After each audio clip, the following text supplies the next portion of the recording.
Movement Shabbat, that was how Rabbi Chalom coined it, and I like that, a movement Shabbat dedicated to learning, and we've got a lot of fun things tonight.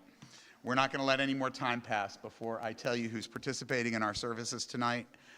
Rabbi Miriam Jairus, the Vice President of our congregation, Kathy Radner, the people in the hallway, Victoria Ratnaswamy, Paul Golan, the Executive Director of the Society for Humanistic Judaism, Mary Monahan, who sits on our executive board here at the Congregation for Humanistic Judaism, Vice President of SHJ, Rabbi Mary Raskin, and I think I got everybody.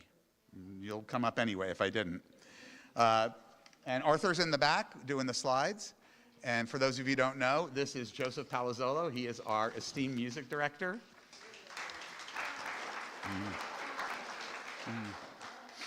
Now, on Sunday, for those of you who are staying in town, those of you who live here, we have a very, very special event in honor of Yom HaShoah. We're having holding a program called Sounds Not Silenced. This is about composers of the Holocaust era. And Joseph, you want to say just a few words about it? Sure.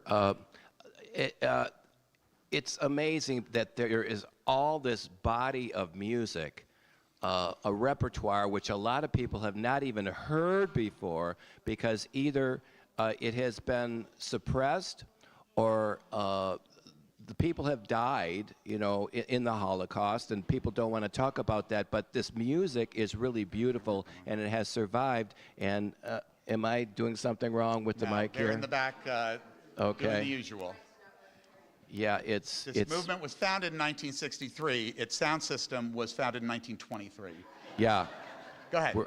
This sound system, it's crazy creepy, I know, but is that better? Is that better? Okay. It's at 3 o'clock on Sunday. It's at 3 o'clock on Sunday. We have a violinist, fantastic violinist and cellist, who both play in the Detroit Opera Orchestra. We have a soprano, Bonnie Brooks, who's going to be singing some songs, and yours truly at the piano. And there's also going to be a composition of mine that I wrote called Tikkun Olam. So hope to see you there. You fixed the mic. Good for you, too. All right, let's begin, Arthur, if you will, our service tonight. Light has long been our people's symbol of hope and renewal, a reminder that even in darkness we hold the power to bring light into our lives and the world. We welcome Shabbat with light, filling our homes and communities with warmth, peace, and a sense of purpose. May the glow of our Shabbat candles remind us of the strength we carry within and the responsibilities we share with one another. May their light bring joy to our hearts and clarity to our minds.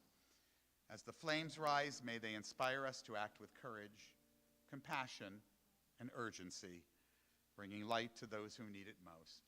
I'd like to invite Dorit and Yossi Bengal to bring our Shabbat in with light.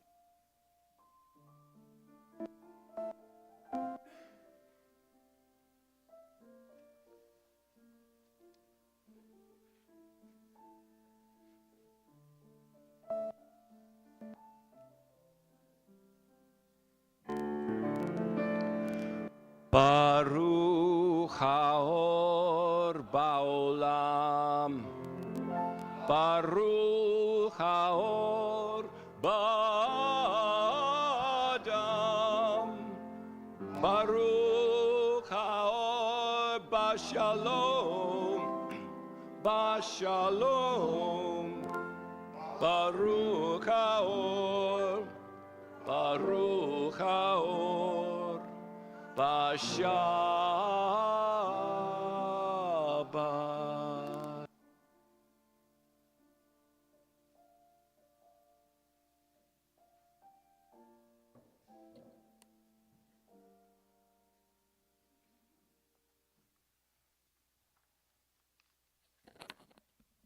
Welcome. Baruch Habayim and Shabbat Shalom. We gather on the Shabbat as a community of believers We believe that Judaism is the entire experience of the Jewish people. We believe in the value of celebrating Jewish culture and identity. We believe that all those who choose to celebrate with us are part of our community. We believe that being together strengthens and enhances our Jewish experience. This is a time of transition. We move from our everyday week to the experience of Shabbat. May The Shabbat be a time of peace and rejuvenation. We turn from the concerns of the out and peaceful as we create a community of humanistic Jewish believers. Let us pause and appreciate this celebration of Shabbat.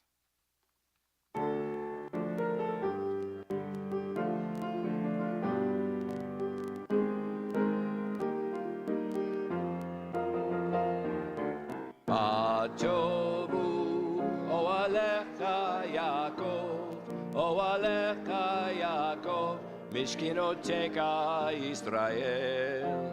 Ma tovu Oalecha Yaakov, Oalecha Yaakov, Mishkinotecha Yisrael.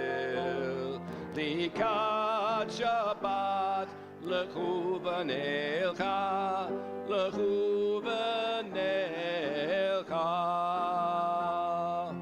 Ki lekor habracha, mekor habracha.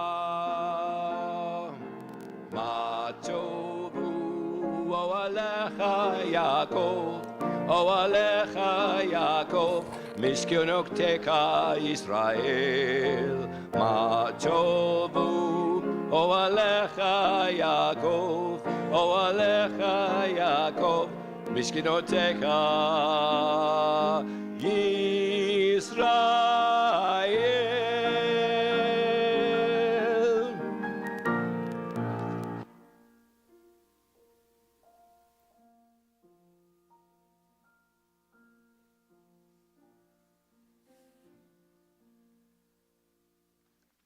As the week slips behind us and we open the door to Shabbat, we invite its calm and beauty into our lives.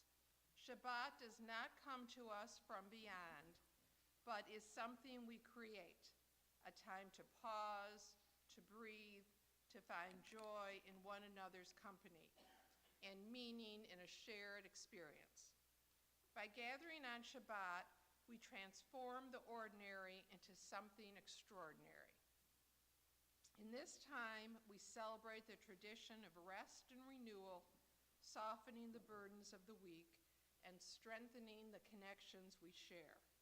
Let us embrace this Shabbat that we create together as a community, joining our people throughout the world.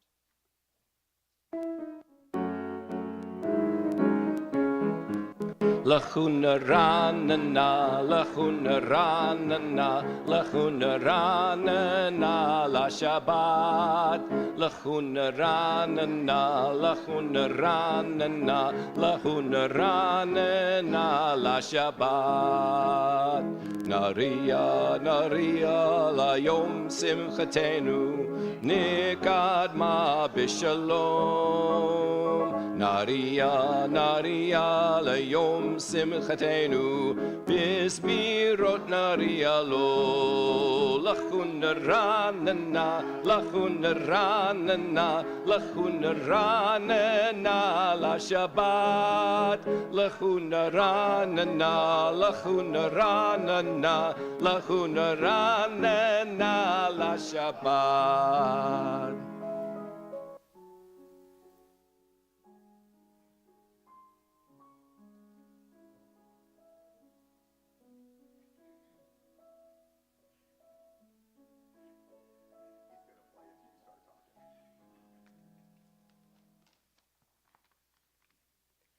On Shabbat, we pause to reflect.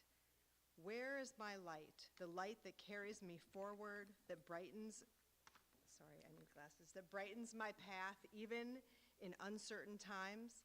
It is here within me. and within all of us together. Where is my hope? The hope that sustains me, that reminds me tomorrow can be better, that we can build a world of justice and kindness. It is here within me and within all of us together. Where is my strength? The strength to stand firm in my values, to face difficulties with courage, to reach out a hand to another. It is here within me. And within all of us together. As we welcome Shabbat, let us embrace this truth. We are not alone. The light, the hope, and the strength we seek are not distant. They are already here within us, waiting to be recognized, nurtured, and shared. Efori oribi, efo tikbati bi, efo kochi bi, vegam bak, efo kochi bi, vegam bak. Where is my light? My light is in me. Where is my hope? My hope is in me. Where is my strength? My strength is in me and in you, and in you. Where is my strength? My strength is in me and in you, and in you.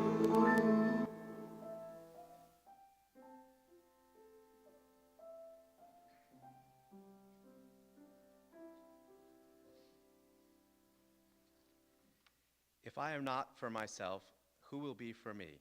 If I am only for myself, what am I? And if not now, when?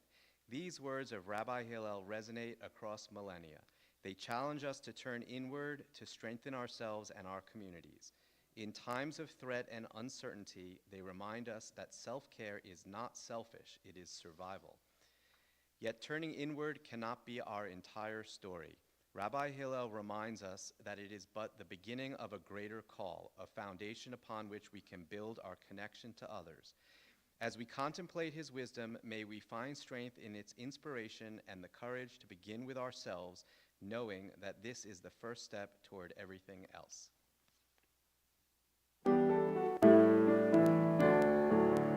Im ein ani li mi li, וכשאני לעצמי מאני, ולא עכשיו,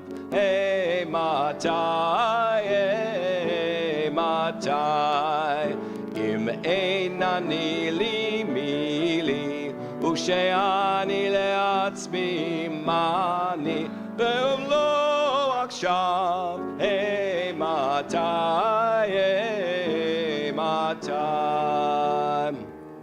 בכל דור ודור חייב אדם לראות את עצמו כאילו הוא יצא ממצרים.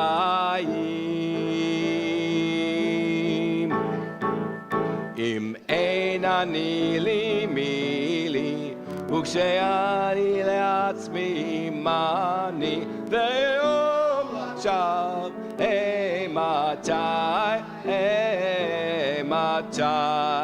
ואם לא עכשיו, מתי.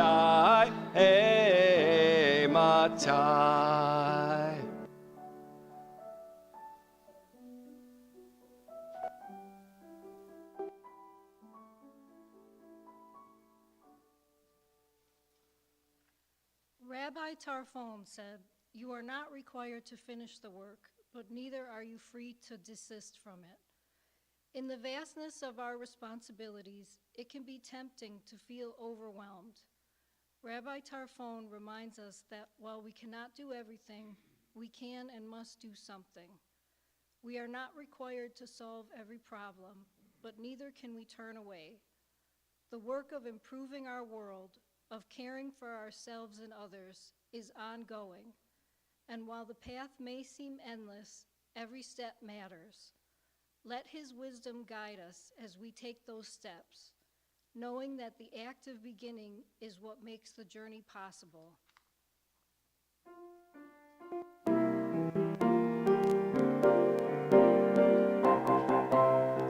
Lo alecha hamlacha ligmor, lo alecha ligmor, lo alecha hamlacha ligmor, lo alecha ligmor, velo ata ben chorin lebatel mimena, velo ata ben chorin,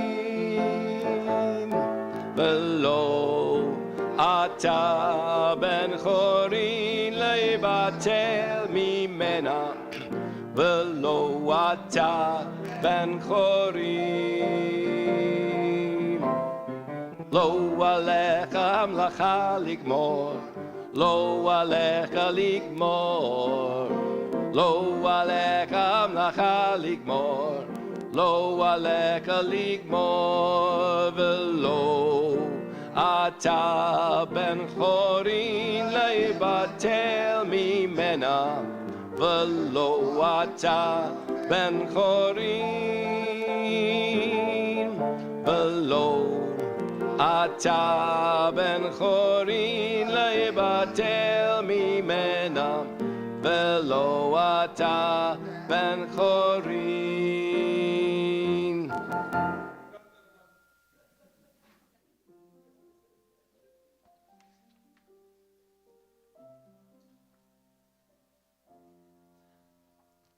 Our tradition expresses a yearning for peace, its poetry rising in every service, its promise woven through generations. As humanistic Jews, we join in that longing, mindful that peace does not descend from above. It is shaped by human hands, guided by human conscience. Peace can mean different things to each of us, not only the absence of conflict, but the presence of justice, safety, and understanding. We do not all seek peace in the same way. Some find it in quiet reflection, others in acts of repair. Yet all of us, in our own ways, hold the hope that our efforts matter. Let us strive in our time to be builders of peace within ourselves, our communities, and our world. Nase shalom ba'olam, nase shalom aleinu, ve'al kol ha'olam ve'imru shalom. Nase shalom ba'olam, shalom, shalom aleinu, ve'akol, ve'akol ha'olam ve'imru shalom, shalom. Nase shalom ba'olam, nase shalom aleinu, ve'akol ha'olam ve'imru shalom. Nase shalom ba'olam, shalom, shalom aleinu, ve'akol, ve'akol ha'olam ve'imru shalom, shalom. In this community where we find strength and common purpose, we turn our minds and hearts to all those who need our love and support. Those who are ill, those who suffer pain of the body or spirit, those who are lonely, those who have been wronged. Tonight, our well wishes are extended to these members of our community, to Lee Bricker, to Saul Foreman, and Jim Walker, and to anybody whom you'd like to mention this evening as we go around the room. Anybody on this side? Suzanne? Thank you. you. Anybody else? Yes, Howard. Miss anybody here? Anybody on this side? Anybody else?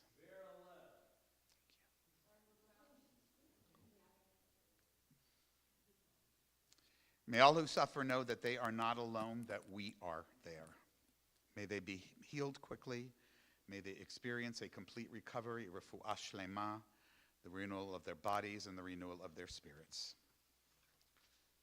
Today is the 568th day of captivity and the 82nd Shabbat for the hostages who remain in Gaza. May those who continue to endure captivity find the courage to carry on. May those who love them not despair of their return. May they soon emerge from their confinement, whole in body and in spirit, to know once again the embrace of loved ones. Makom hakoach betochenu, mekorot habracha mevrotenu. May the source of strength that dwells so deep within us help us find the courage to make our lives a blessing. And let us say, Shalom. Mekom hakoach betochenu, mekorot habracha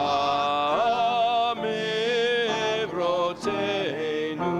May those in need of healing know refuah shlema, the renewal of body, the renewal of spirit, and let us say, Shalom.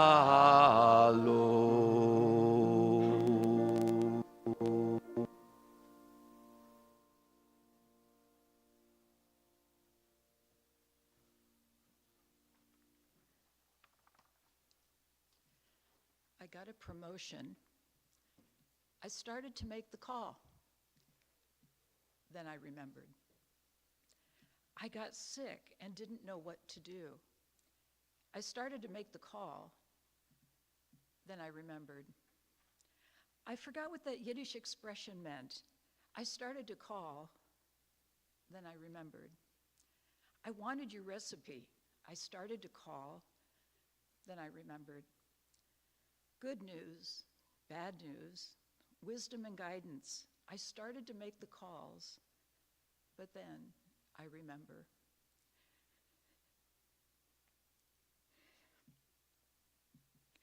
You aren't out there. You aren't going to answer. You're in my heart, and I'll always remember. Thank you.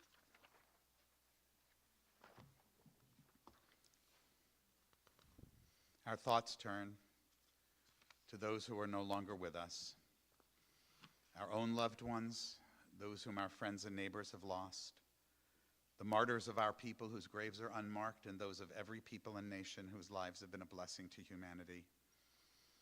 As we remember them, we meditate on the meaning of love and loss, of life and death. We recall now our loved ones whom death has recently taken from us, those who died at this season and others in years past, and those whom we have taken into our hearts with our own.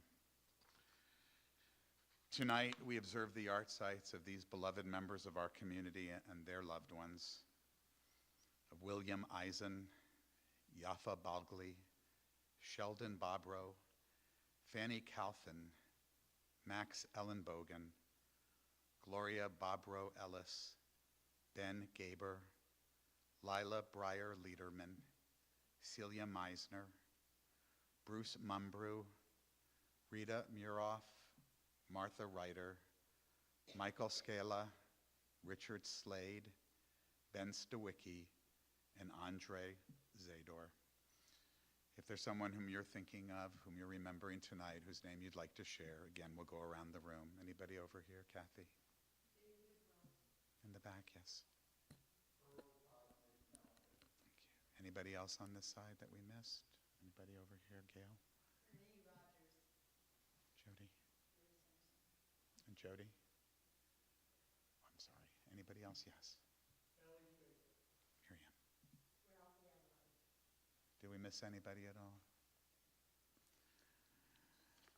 Yehi zichram livracha, we say.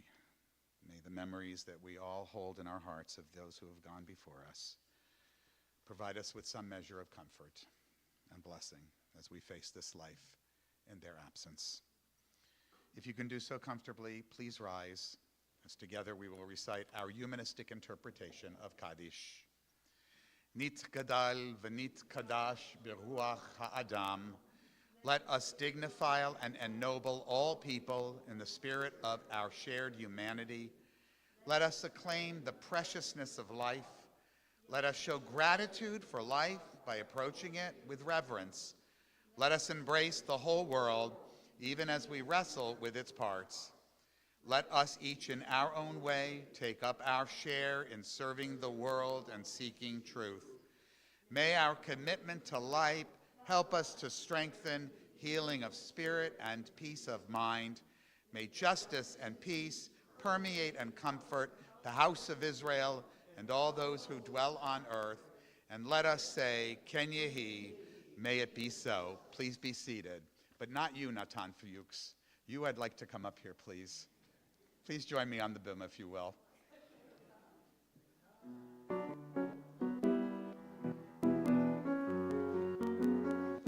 Natan, this was a little surprise. I know you weren't expecting to be called up.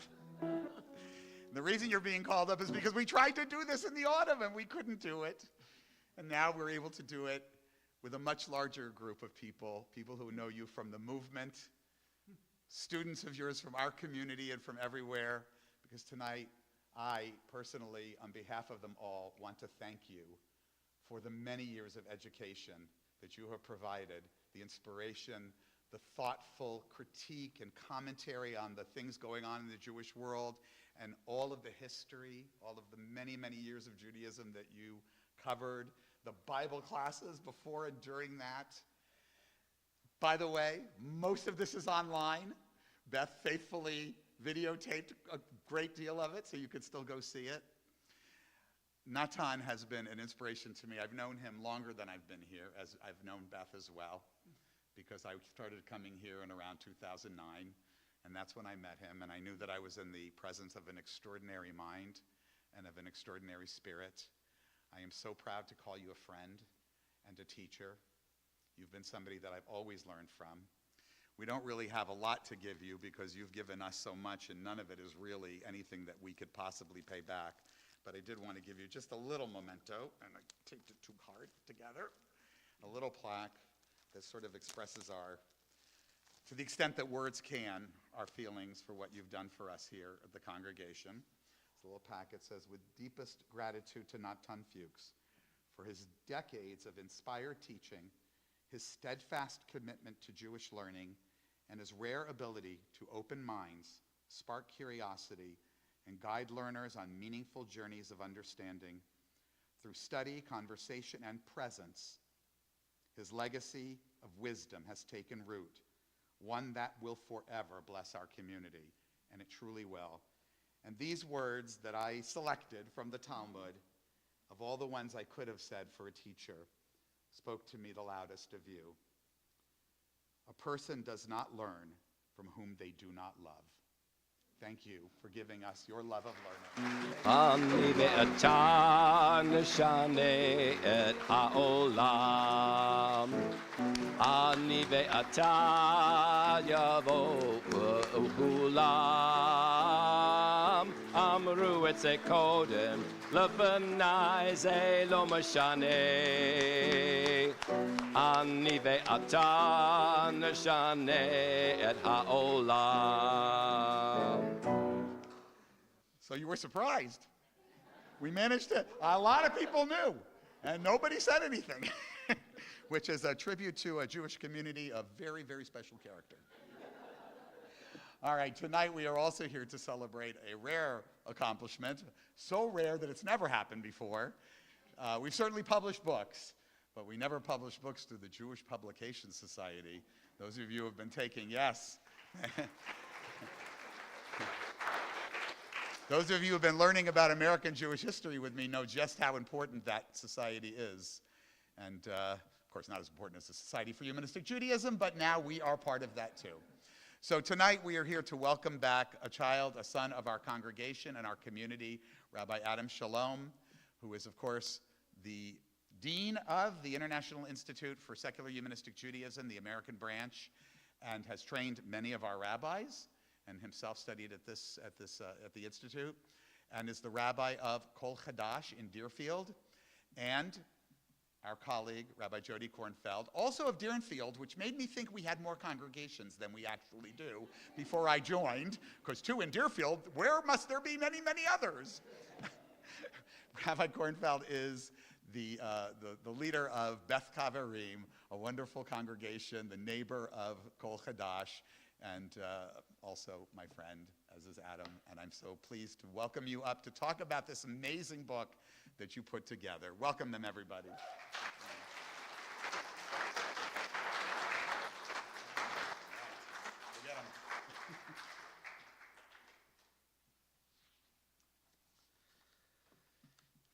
When you're about to turn 50, it's nice to be remembered as a child once in a while. We're all someone. A few weeks ago, actually less than 2 weeks ago, we were celebrating the Passover Seder. And in many Passover Seders, there's a description of 4 different kinds of children. There is the wise child, the wicked child, the simple child, and the child who doesn't even know enough to ask questions. And each of those children is supposed to be answered in the proper manner. Which child is the humanistic Jew? Well, for many people, they assume that we are one of the low ones. We may be so ignorant of Jewish life that we don't even know how to ask the right questions. They may assume that we're so simple that we know shalom, and we know shalom, and the other meaning of shalom, but that might be about it. They might assume that we're the wicked child, who has learned something about Jewish tradition, but has used that to reject it, and to break away, and to critique, and to put themselves outside of the Jewish community. But what if, just for argument's sake, we claim that a humanistic Jew can in fact be the wise child, someone who knows a lot about Jewish history and tradition and culture, someone who has learned from the Jewish experience, even a movement, a community that has creatively contributed to the possibilities of being Jewish in the 21st century and beyond. Of course, I'm preaching to the choir in saying that we can and we are the wise child in Jewish life, as there are many wise children in many Jewish communities. The genesis for this book was the idea of sharing that wisdom with a wider audience. We've published plenty of books. We have a lot of material online and videos and blog posts. We have a Sherwin Wine tribute site that has hundreds of articles and audio recordings. But the wider Jewish world hasn't heard of us, at least hasn't heard of us enough, or hasn't heard of us in the right way. They've heard of us as the negatives, the no's, the don'ts. But what if there were a way to try to open those doors and open those minds and share some of the insight that we have into the Jewish condition? So I want to read to you the first piece that Jodi Kornfeld and I chose to put in the book. And I do want to say at the outset, Jodi and I, through the process of developing and editing and re-editing and proofing and reproofing and proofing again this text, have become very good friends. And so if I refer to her as Jodi instead of Rabbi Kornfeld, it's not a sign of disrespect. In fact, it's the opposite. It's a sign of respect for her wisdom and knowledge and our connection through the book process, so don't take it as anything personal if I call her Jodi instead of Rabbi Jodi. But when Rabbi Jodi and I were doing the outline for this book, we thought the best piece to put at the beginning would be a passage that explains how we are not just humanists who happen to be Jewish, that our Jewishness and our humanism are intimately entangled, entwined, and rooted in each other. And so we found a wonderful passage by Sherwin Wine, whom you may have heard of before. It's called Jewish History, Our Humanist Perspective. The Jewish experience is the experience of humanism. Through the eyes of tradition, through the vision of priests, prophets, and rabbis, Jewish history is a testimony to the power and justice of a loving God. The Jewish people is a chosen people, chosen for special duties, special suffering, and special rewards. All that happens to the Jewish nation is part of a divine, noble plan, even though we humans, like poor Job, have difficulty understanding its nobility. But the real history of the Jews has a meaning different from that which the authors of its tradition, the priests, prophets, and rabbis, wanted it to be. No historic belief system can hide the undeserved suffering of the Jewish past. No age-old ideology can hide the cruelty of the fates. In the century of the Holocaust, the illusions of the past insult the memories of our martyrs. If Jewish history has any message, it is the demand for human self-reliance. In an indifferent universe, there is no help from destiny. Either we assume responsibility for our fate or no one will. A world without divine guarantees and divine justice is a little bit frightening, but it is also the source of human freedom and human dignity. We stand alone and yet together to create the world we want. That's powerful. It's moving, it's insightful, it's both ideology and liturgy because this appeared in a Shabbat service focused on Jewish history. It's an expression of who we are and what we believe in positive terms. Now, the road to creating this book was long and winding. There have been other anthologies, collections of secular Jewish thought before it. In fact, in 1976, 49 years ago, there was an anthology called The Faith of Secular Jews that was published by Saul Goodman and Katav Press. It was a collection of secular Jewish thought at the time. But most of the Jewish thought that claimed to be secular that they wanted to collect was originally in Yiddish. It was part of the Jewish left, the labor union movement, whether you were socialist but anti-communist or pro-communist and anti-just socialist, or somewhere in the nonpartisan but generally left of center Jewish left. They had in common a focus on Yiddish language, on Jewish culture, and on a non-religious Jewish identity. Sometimes their secularism was defined by what they did not do, as opposed to what they did do and believe. But this was a collection that was, by the way, all men, published in 1976, and mostly focused on that Jewish left world. So when our movement decided that we wanted to develop our own anthology that expressed who we were, both in our sense of roots in the Jewish past, but also the present of creating a global secular and humanistic Judaism, we created an anthology that went back before and forward beyond and broader and wider and a little more gender diverse, though not enough. And so in 1995, we came out with our anthology called Judaism in a Secular Age. It collected 50 writers, thinkers, activists, from literary figures, poets and novelists, to intellectuals, teachers, professors. We had Spinoza at the beginning because he was the dawn of a secular society, fighting for the right to think for himself. We included some of the fellow travelers in the broader Jewish world, people like Achat Ha'am and Theodor Herzl and Sholem Aleichem, Chaim Jitlovsky, one of the ideologues of that secular Jewish school world, but also people involved in Zionism and just general human culture, Sigmund Freud and others.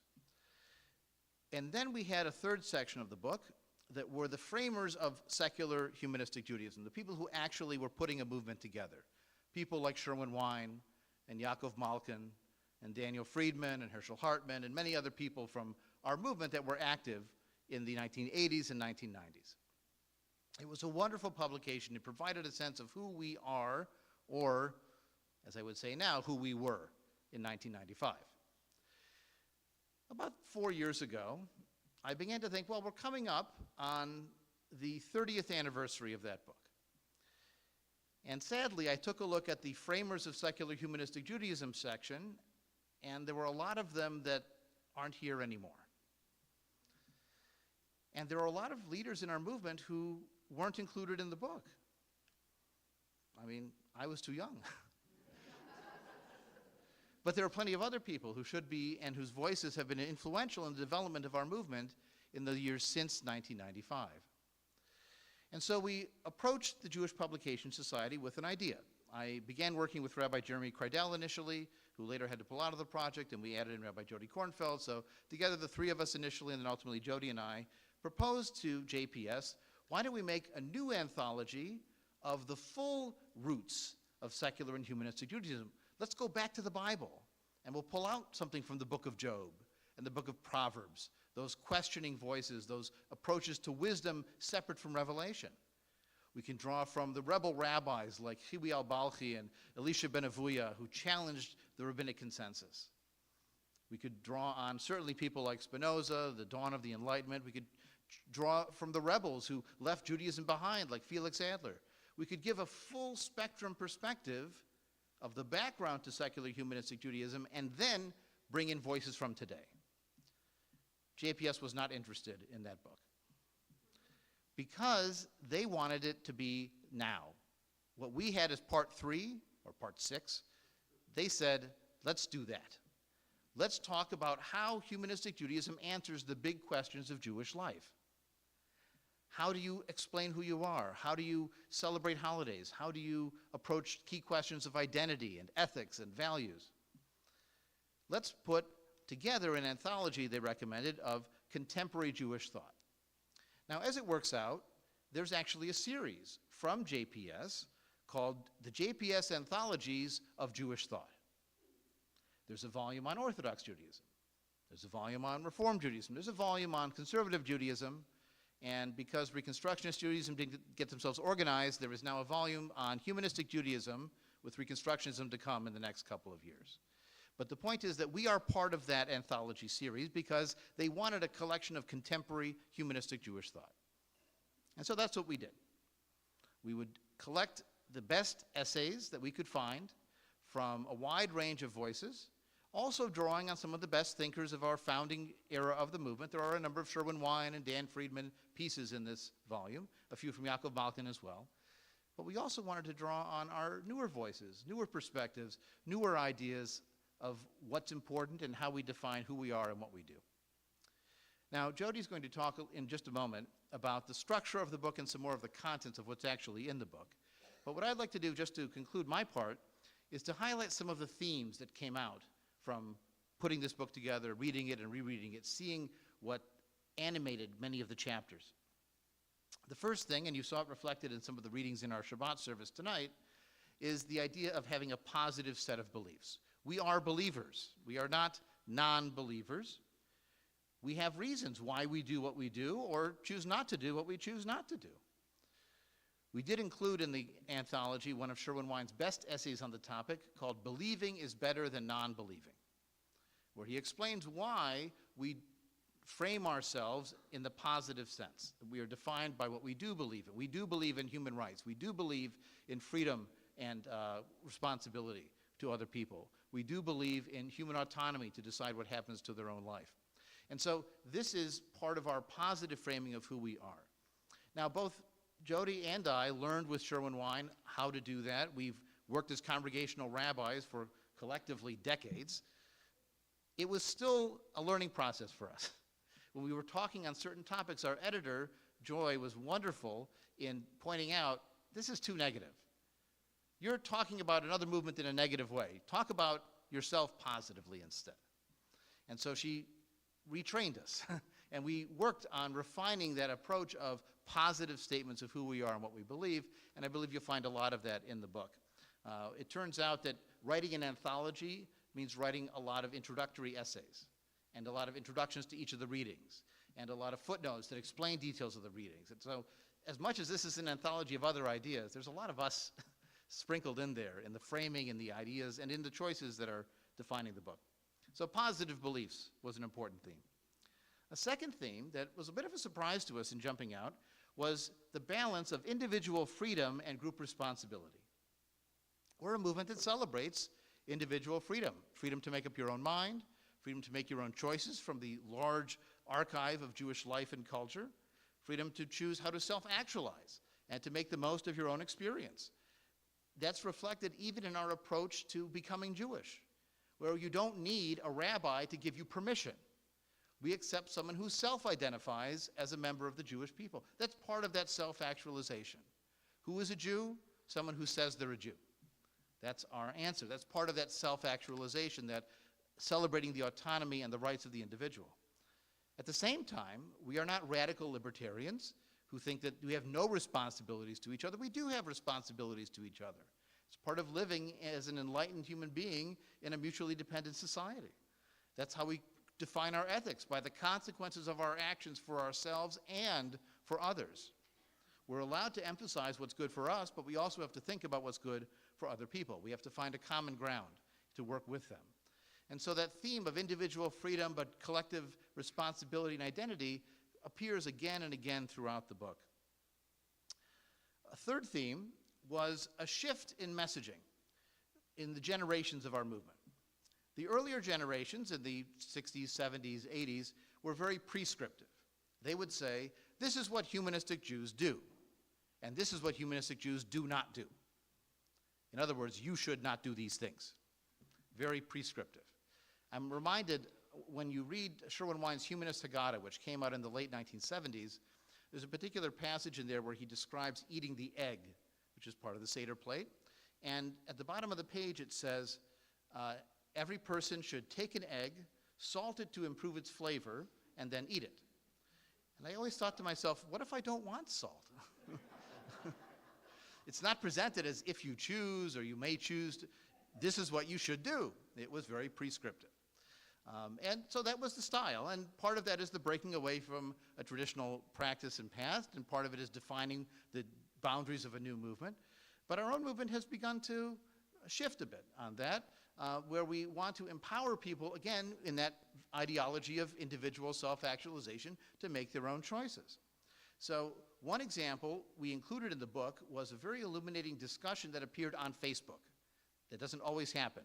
But in this case, this Facebook discussion was fascinating because it started with a statement from the Guide to Humanistic Judaism, which was originally written in the mid-1990s, and it talked about the wearing of a yarmulke, the traditional head covering. And in the Guide to Humanistic Judaism, it said, this is inappropriate for humanistic Jews, they should not wear them. And some people in this Facebook discussion group said, well, I don't wear it out of a fear of God. I wear it because I feel Jewish when I wear it. I feel connected to my grandparents who wore them, or any number of other reasons. I'm marking myself in public as a Jewish person in an era of persecution. And so there's a lot of positive reasons one might choose to wear one. And the second aspect of this debate was the fact that, shouldn't we say everybody's in charge of their own head? If you wanted to wear one, would someone come up to you and say, take that off, we don't wear that here? Maybe it has a different meaning for others. And so that was part of the discussion, where now we're shifting from a prescriptive to a descriptive. Now, I notice in this room there aren't any people wearing yarmulkes, and in most humanistic Jewish communities, the ethos is it's BYOY. Bring your own yarmulke if you want one, but we don't provide them. It's not the assumed ethos, but if someone chooses to wear one, again, it's their head, they can do what they choose to do. So that's the shift from the prescriptive to the descriptive. And in many of the essays that we've included as introductory pieces, we try to stick to that approach of, this is what many humanistic Jews do. One of the perennial questions is, what do humanistic Jews think about Israel? Well, guess what? A lot of different things. And so we reflected that in the essays talking about that question, because that's who we are. We are of many minds, and that's okay. We also included a very important section of the book on the revolution of calling Judaism a culture and Jewish identity a cultural identity. What's revolutionary about changing it from a revealed religion to a culture? Well, cultures are made by people. And if the Bible was written by people, then we're allowed to agree with it or disagree with it. Even if it says God said, that just means someone said that God said. And so we can learn from it or we can reject it, but we can treat it as something that was created by people at some point in time, and maybe they had insight into the human condition. Lo tov adam heyod levado, it's not good for humanity to be alone. That's wonderful. And maybe they had limitations in their approach to slavery or women or non-Jewish populations. And we're allowed to say they're part of our past even if we disagree. That's a cultural approach to our inheritance. Cultures evolve over time. Moses did not have a bar mitzvah. That's something that was invented many centuries later. This is really the reality of the Jewish experience. It changed over time, it evolved, it drew from other cultural experiences. And that not only more accurately reflects the past, but it empowers us to make changes in our own day. Because if it evolved in the past and changed in the past, then we as people are people like the people that made it in the first place. And so we can also steer that ship and evolve it in a way that's meaningful to us. And most importantly, culture says there's no one way to do Jewish. You know, there's Jewish food that isn't Ashkenazi. There's different approaches to charoset and to latkes. You know, there's a period in Jewish history where there were no latkes with potatoes because there were no potatoes in Europe. Remember, they came from the Americas at a certain, so they actually started making latkes with cheese. Sounds pretty good, actually. But that's part of the evolution that we learn when we read the history, and again, that empowers us to choose from that wide library of Jewish options as we are doing Jewish. And that's the last point, the last theme that came out of this book. It was very important to Jodi and I to include examples of what it means to do humanistic Judaism. Not just the theory, the philosophy, the ideas, but what does it mean if we have this approach of individual self-identification with being Jewish? What does that mean in terms of a process to become Jewish? What would a humanistic ketubah look like if you were getting married? How would you approach the ritual of Shiva if somebody dies? What does a bar, bat, or b mitzvah look like in a humanistic Jewish community? We wanted to include concrete examples of this because we have found in our experience explaining humanistic Judaism that if you try to just talk about it instead of demonstrating it, it's like learning the rules of baseball without ever watching a game. You have to see it done, and then it clicks. It clicks. So many people come to the b mitzvahs that our congregations do, and they say, what a wonderful thing that you've created here. My favorite are the people who come, you Jews have these wonderful ceremonies, as if this is what they're all like, you know. But that's what's meaningful, is to see it lived out in real life. And I will conclude with the thought that this book has been a meaningful process for us to put together, and the reception of the book has been really wonderful. We've had some wonderful reviews online as well. We've had plenty of communities that have invited us to speak, and that's been a wonderful experience. We've also had wonderful just individual communication with people who have found the book a meaningful expression of how they felt all these years, and now they have someone explaining what it actually means. And that's really the ultimate goal of the book, is that people find the book and use it to find us as a movement, and in some sense, to find themselves as a Jewish person as well. And so with that, I want to turn it over to Jodi to tell you a little bit more about the contents of the book and the flow and the ideas that are contained therein. Thank you, Jodi.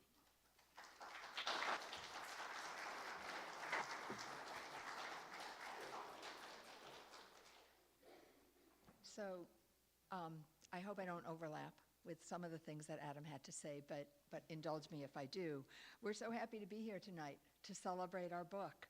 And it's one of the few occasions where we have been together in person.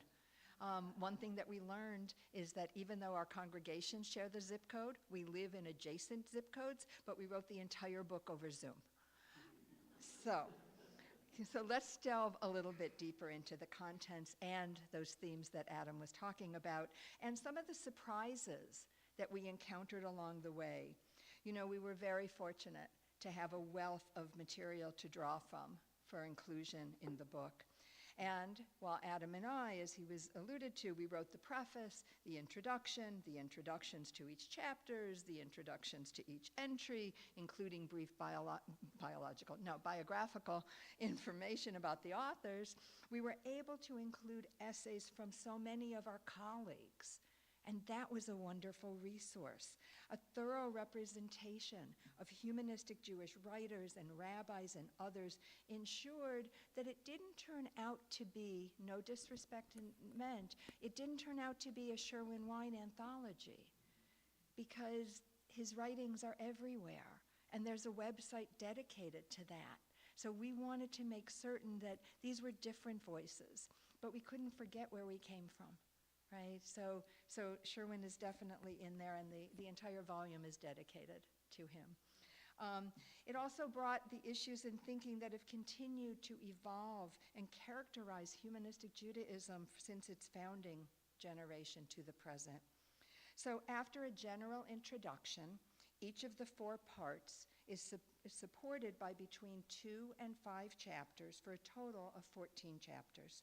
And each chapter contains several essays related to the topic.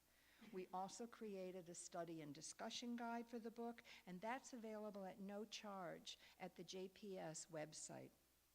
It's our intention that the audience will include humanistic Jews who want a deeper and more thorough understanding of the form of Judaism that gives their lives meaning, as well as Jews of other denominations who seem to have never heard of us.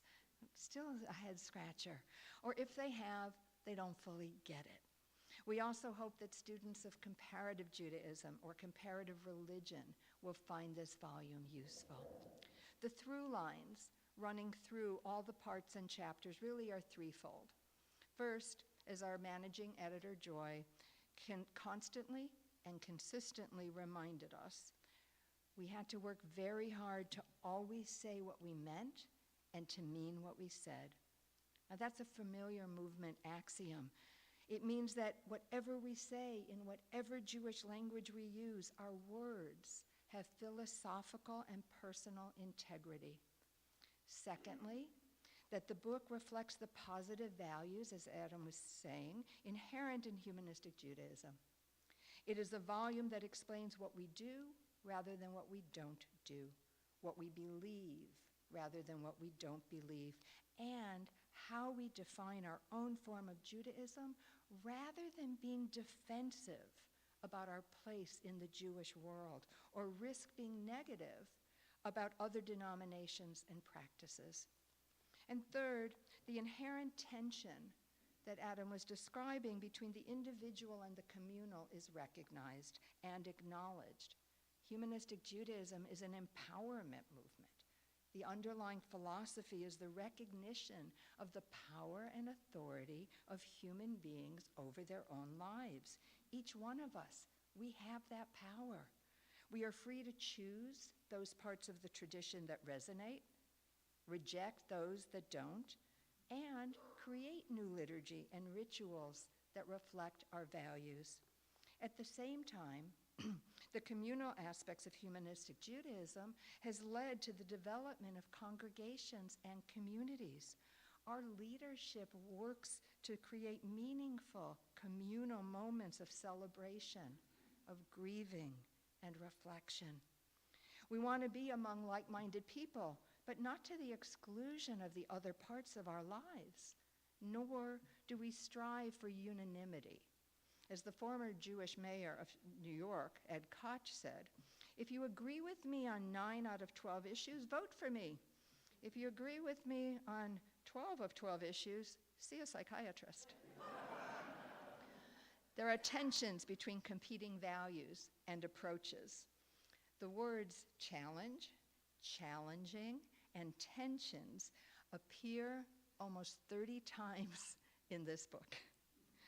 And as in, there is the challenge of organizing a secular Judaism, or what we call the challenge, the Jewish and human, scientific and poetic, individual and communal, secular and spiritual, cultural and religious, are some of the tensions inherent in humanistic Judaism. Or the challenge has been to strike an appropriate balance between the particularism of being Jewish and the universalism of being part of a wider humanity. Tensions and challenges. So despite the full title having 3 specified subjects, beliefs, values, practices, the book is in fact divided into 4 parts: beliefs and ethics, identity, culture, and Jewish life. Beliefs and ethics is the title of part 1. There, you will find the fundamental and foundational elements. This includes the God question, ethics, positive humanism, and spirituality. Part 2 covers identity. In its introduction, we write, humanistic Judaism brings a new paradigm to the question, who is a Jew? It finds the old dogmatic and hierarchical approach to Jewish identity unacceptable. With no Sinai covenant or heavenly commander, the meaning of becoming Jewish, or being Jewish for that matter, is found through identification with the historical experience and culture of the Jewish people.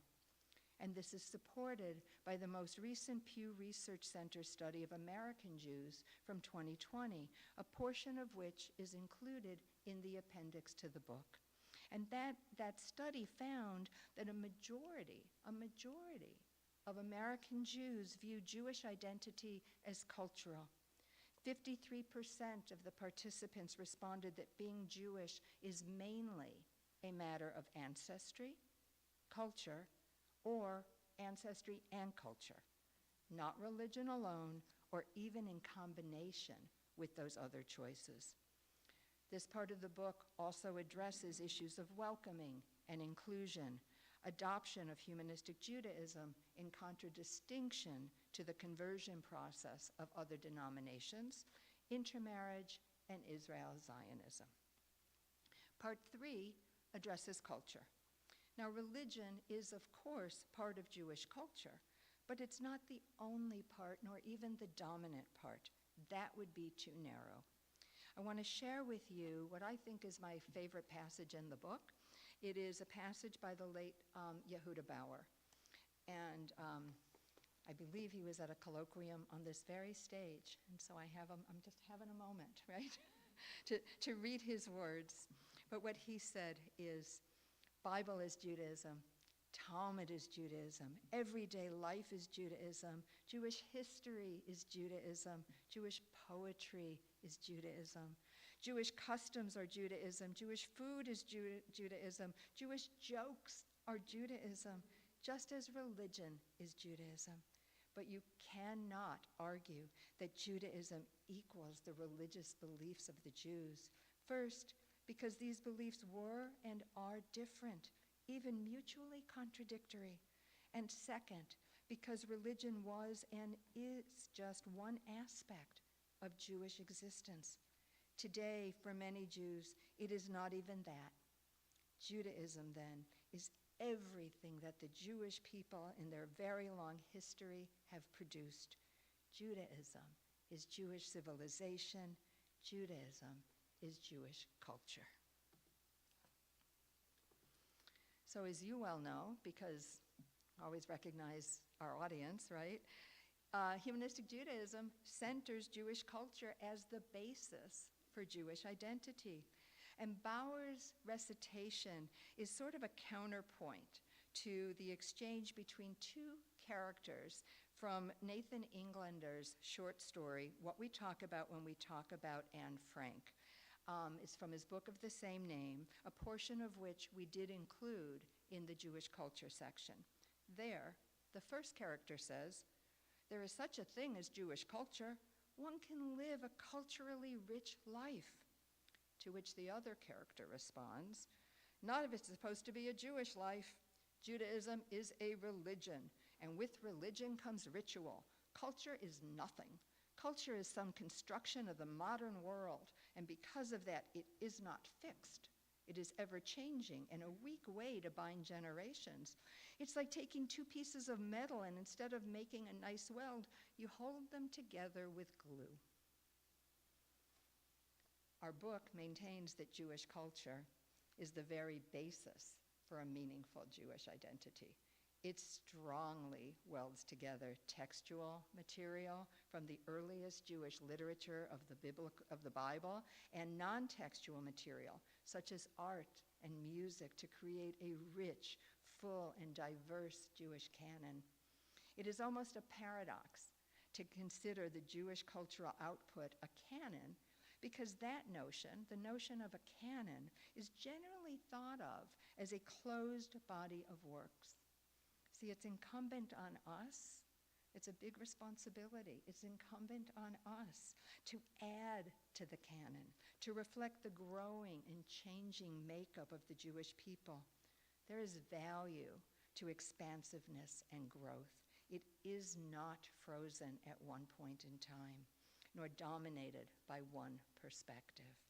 There is no authority that deems it closed and immutable. Yet, of course, there are definitional limits, lest the word itself lose its meaning. And then part 4 focuses on how humanistic Judaism is lived. It's entirely about our Jewish life, with expanded chapters on liturgy, life cycle, and education, with examples, specific examples of ketubot, liturgy, a bar mitzvah speech, and essays on sitting Shiva and on education. Because, while I love Adam's analogy, being a really big Cubs fan, about needing to see the game to understand it and not just read the rules, I think the other important thing is that if we don't give examples, contemporary humanistic Judaism would appear unrealized and merely an intellectual exercise.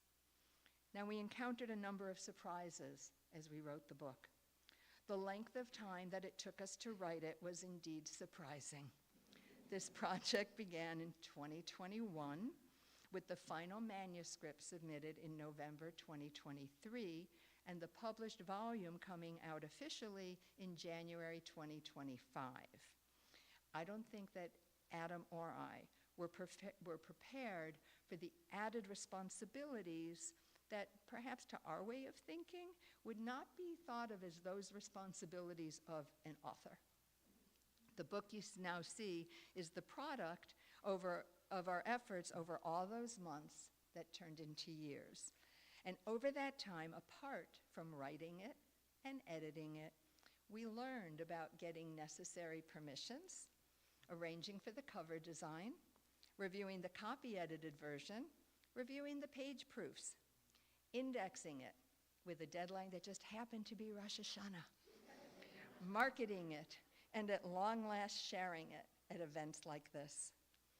Another surprising aspect was the number of times we faced editorial questions about how humanistic Judaism was in fact different from Reform or Reconstructing Judaism. Or phrased differently, the question of, isn't what we do in our schools or in our liturgy the same as those in other denominations? That was a recurring question. We were asked, but what about prayer? What about the Shema? We had to advocate for and even push JPS to include examples of humanistic Judaism in action, the contents of all of Part 4. Ultimately, I think we can confidently say that this book is unique and groundbreaking. It clearly, concisely, and fully articulates the nature of a humanistic Jewish identity, namely one that is a matter of self-definition and that centers Jewish culture as its foundation. The notion of self-identity is given its own chapter, Chapter 6, and is underscored by our inclusion of the statement of the International Federation of Secular Humanistic Jews on who is a Jew, as also the afterword, the declaration of the 8th Biennial Conference of the International Federation of Secular Humanistic Jews on choosing to live as a secular humanistic Jew.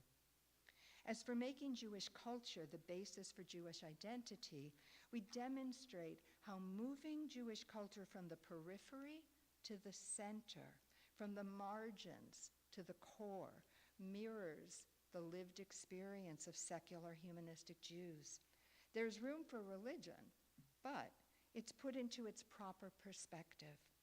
You know, when the Reform movement published its new Siddur in 2007, the Mishkan Tefillah, it included additional readings and poetry, either as footnotes or in the margins, off to the sides, with the main liturgical portions in the center. For humanistic Judaism, the additional readings and the poetry, that's the liturgy. They comprise the center. Our culture forms our identity. And one final way in which this book is unique is the expansion of the canon set forth in the final section that we called Go Forth and Learn. There's additional material in the form of books, text, film, music, and works of art are enumerated. And in the study guide, we invite the reader to add to that enumeration because, you see, as soon as the book was published, that section was already lacking. New books were published, new films premiered, and new music was created. Now, a preface may seem like an odd way to conclude, but what we wrote in there is fitting. We wrote that this book, then, is your invitation to get to know and deepen your connection to contemporary humanistic Judaism. And we ended the preface with these words: we hope you will be inspired and uplifted by what we find so meaningful in our lives. Thank you.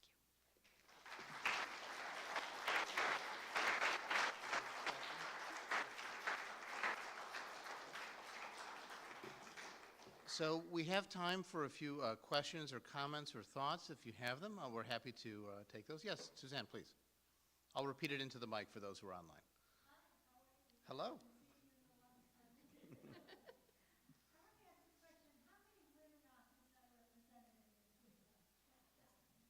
So the question is, how many women are in the book? I should let Jodi answer it. No, go ahead. We strove for balance. I think what you probably find is reflective of the historical experience of humanistic Judaism. So in the beginning, right, not to get too biblical in my phrasing, but there would be more representation by, say, Rabbi Dan Friedman or Rabbi Sherwin Wine. Then as we move to other topics, I think that there's really a fair balance between men and women that are in there. I can assure you that everything that is in this book has been through female eyes as well, and that there were, where we had occasions to make an affirmative statement, for instance, where we enumerated some Yiddish authors. We wanted to make certain that it wasn't just male Ashkenazi authors.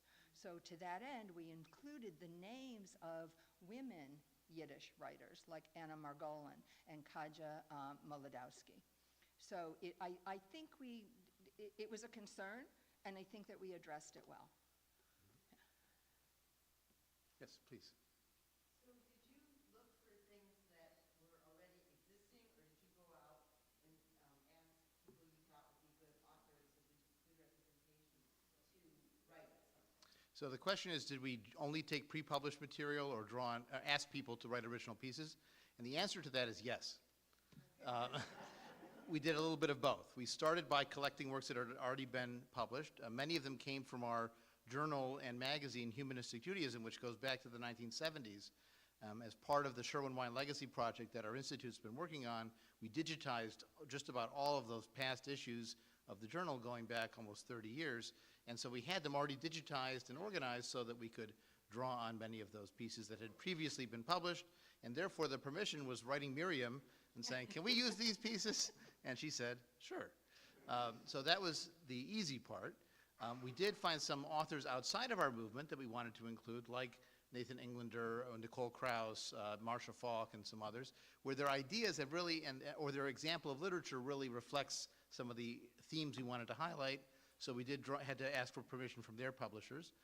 And then as we were finalizing the manuscript, we noticed we're missing something on this topic, we're missing something on that topic. And so we did go to some people and ask for an original contribution. So Jodi had a piece from her master's thesis, I think, the doctoral thesis, on Jewish art. And we thought, we should talk about, even though it's a book about words, we can talk about art, even if we can't show it. And so we included that. And then we thought, well, if we have something on art, we should have something on music. So we contacted Cantor Jonathan Friedman, who leads our group in Los Angeles. And so he contributed something on Jewish music for humanistic Jews. So we did a little bit of both. We started with what already existed, and where we found holes, we decided to fill those in with original writing. So there's some new stuff and some old stuff. Yes?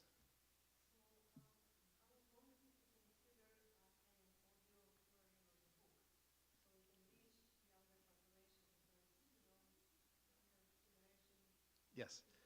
So the question is, did we think about an audio version of the book?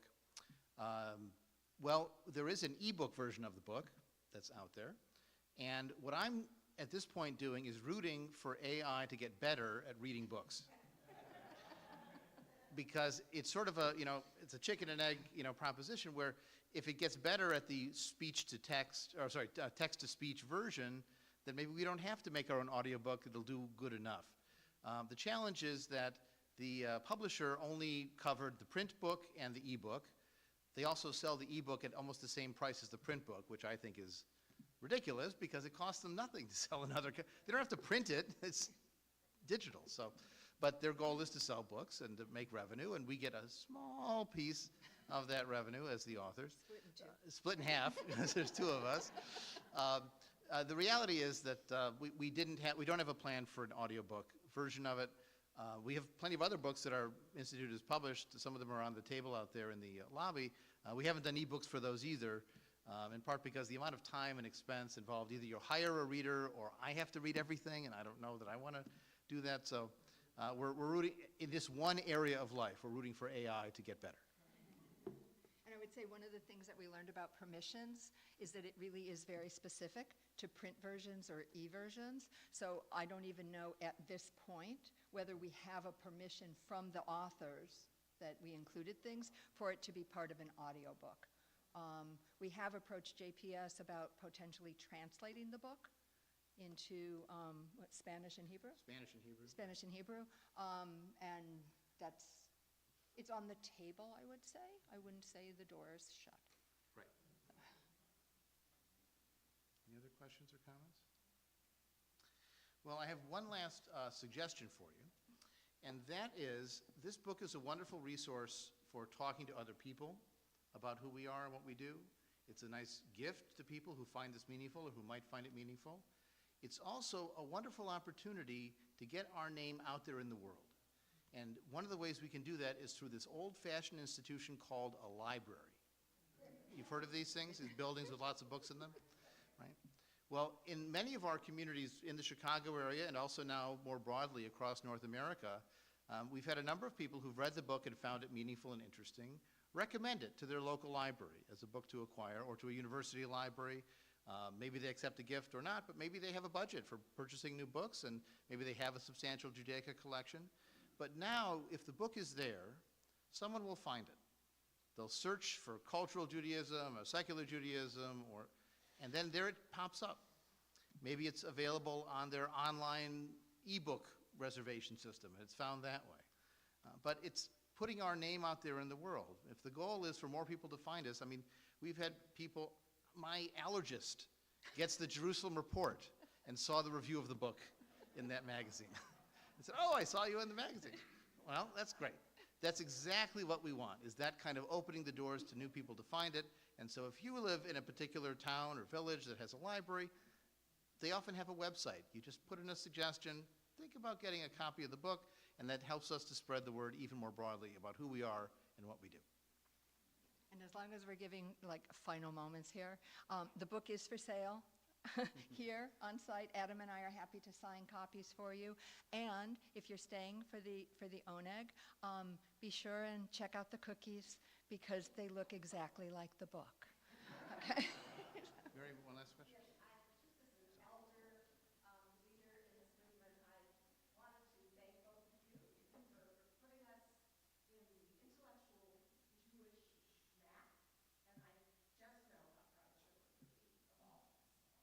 Thank you very much.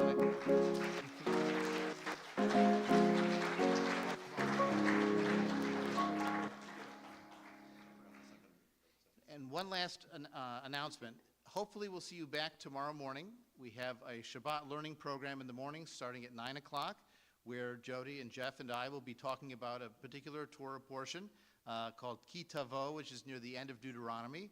It's a fascinating discussion about justice in the world, or the lack thereof, and we'll have a chance to explore that together. And then we have a second section with Miriam and myself and a woman named Julie Gales from Ann Arbor, who'll be telling you a little bit about the history and the future of the International Institute for Secular Humanistic Judaism. So hopefully you'll join us tomorrow morning starting at 9. You might have to self-actualize for coffee. I don't know if we'll have coffee here, but that's part of our philosophy, right? You're in charge of your own life. You're in charge of your own coffee. So hopefully we'll see you tomorrow morning as well. Oh, was it 9:45? Oh, sorry. Well, you can come at 9, I'll chat with you, but the program starts at 9:45. So we'll see you then.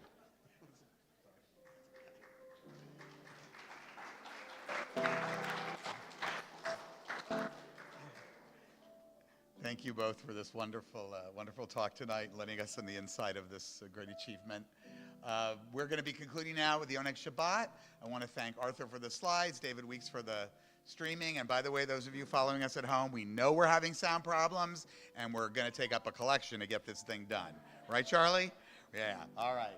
And to Joseph for the beautiful music. Let's conclude with this great song. May we know peace as we go on our way. May we be guided by love. May we be blessed with hope and joy. May this be our blessing. Shalom. Shalom. Shalom. May this be our blessing. Shalom. Shalom. Shalom. May this be our blessing. Shalom. May we, sheltered by the wings of peace, may we abide in safety and in love. May grace and compassion find their way to everyone. May this be our blessing. Shalom. Shalom. Shalom.